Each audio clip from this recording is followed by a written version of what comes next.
गावाच्या टोकाला असलेल्या मातीच्या घरात सुमनबाई राहत होती. वय अवघं 25च. पण नशिबाने तिच्या पदरी विधवा हे जड लेबल टाकलं होतं. लग्नाला अवघी 2 वर्ष झाली होती आणि अचानक नवऱ्याचे आजारपणाने निधन झाले. पांढरी साडी, कपाळावरचं कुंकू पुसलेलं, हातातल्या बांगड्या फोडलेल्या. त्या दिवसापासून सुमनबाईचं आयुष्यच बदलून गेलं होतं. नवरा मेल्यानंतर दुःख होतंच, पण त्याहून जास्त बोचत होतं ते लोकांचं वागणं. विधवा आहे, पुढे येऊ नकोस. हिच्या हातून काही शुभ काम करून घेऊ नको, हे शब्द रोज तिच्या कानावर पडायचे. सासरच्यांनी काही दिवसातच तिला माहेरी पाठवलं. माहेरीही गरीबच.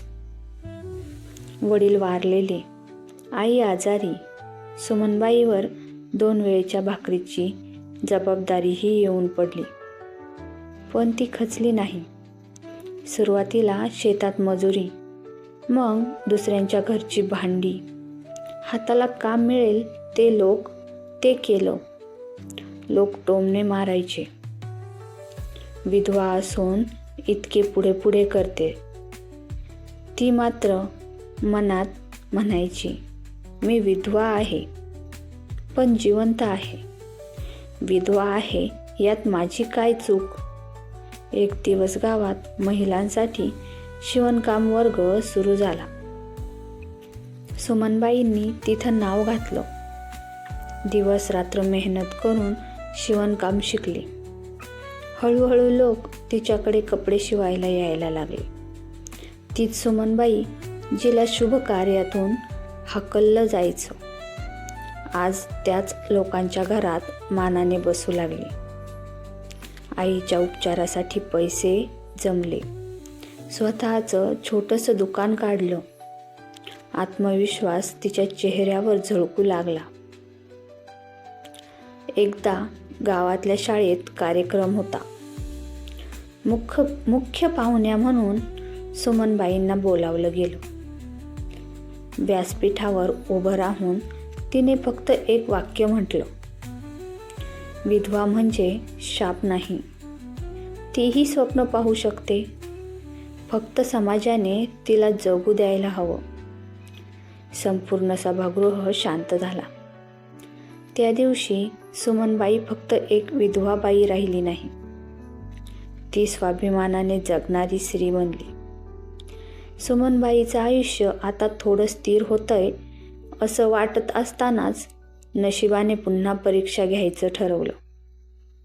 आईचं आजारपण वाढलं. औषधं, दवाखाना, खर्च सगळं सुमनबाईच्या खांद्यावर. दिवसभर शिवणकाम, रात्री आईची सेवा. झोप तिच्या आयुष्यातून जणू गायबच झाली होती.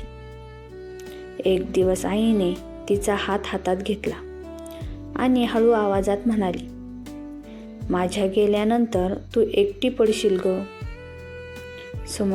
सुमनबाई काही बोलू शकली नाही.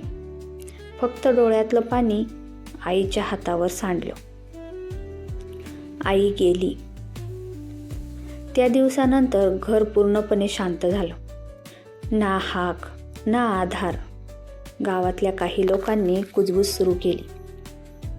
एकटी राहते, तरुण आहे, नीट वाटत नाही. संशय मात्र सगळ्यांकडे होता, पण कोणी मदतीचा हात दिला नाही. एकदा दुकान बंद करून घरी परतताना काही टवाळ पोरांनी तिला अडवलं. तिने कसाबसा स्वतःचा बचाव केला. त्या रात्री ती पहिल्यांदा जोरजोरात रडली. दुःखाने नव्हे, भीती होती, असुरक्षिततेची. दुसऱ्या दिवशी तिने ठाम निर्णय घेतला. ती महिलांच्या बचत गटात सामील झाली. इतर विधवा, घटस्फोटित, गरजू बायका, सगळ्यांच्या कथा वेगवेगळ्या, पण वेदना सारख्याच. सुमनबाई त्यांच्यासाठी आधार बनली. त्यांना शिवणकाम शिकवू लागली. 2 बायकांना रोजगार मिळवून दिला. हळूहळू तिचं दुकान सुमन टेलर्स म्हणून ओळखलं जाऊ लागलं. एक दिवस तिच्या सासरकडून माणूस आला. घर विकायचं आहे, तुझा काही हक्क नाही असं सांगून गेला. पूर्वीची सुमनबाई असती तर गप्प बसली असती, पण आजची सुमनबाई वेगळी होती. ती वकिलाकडे गेली, कागद दाखवली, आपला हक्क मागितला आणि मिळवला देखील. त्या दिवशी ती फक्त केस जिंकली नाही, ती स्वतःला हरवलेली ओळख परत मिळवून आली. रात्री दिवा लावून तिने स्वतःशीच म्हटलं, नवरा गेला म्हणून आयुष्य संपत नाही. जोवर श्वास आहे तोवर लढायचं. खिडकीबाहेर पहाटेचा उजेड पसरत होता. तो उजेड सुमनबाईच्या नव्या आयुष्याची चाहूल देत होता.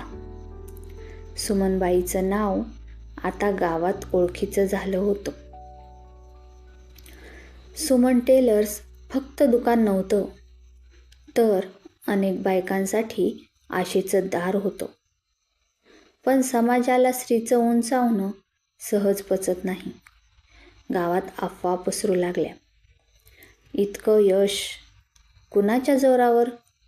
विधवा असून एवढं पुढे जाणं शोभतं का? एक दिवस ग्रामसभेत काही कुरापती लोकांनी मुद्दाम विषय काढला. अशा बायका गावाचं वातावरण बिघडवतात, असा आरोप सुमनबाईवर झाला.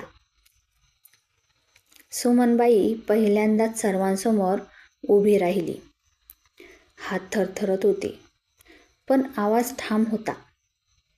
ती म्हणाली, मी विधवा आहे, पण चरित्रहीन नाही. मी मेहनत करते, भीक नाही मागत. माझं जगणं जर कुणाला चुकीचं वाटत असेल तर त्यात माझा दोष नाही. क्षणभर शांतता पसरली. काहींच्या मानाखाली गेल्या, पण त्याच सभेतून एक प्रस्ताव आला, तू पुनर्विवाह कर, एकटी राहणं योग्य नाही. तो प्रश्न सुमनबाईला आतून हादरवून गेला. त्या रात्री तिला झोप लागली नाही. नवऱ्याच्या आठवणी, अपमान, संघर्ष सगळं डोळ्यांसमोर फिरत होतं.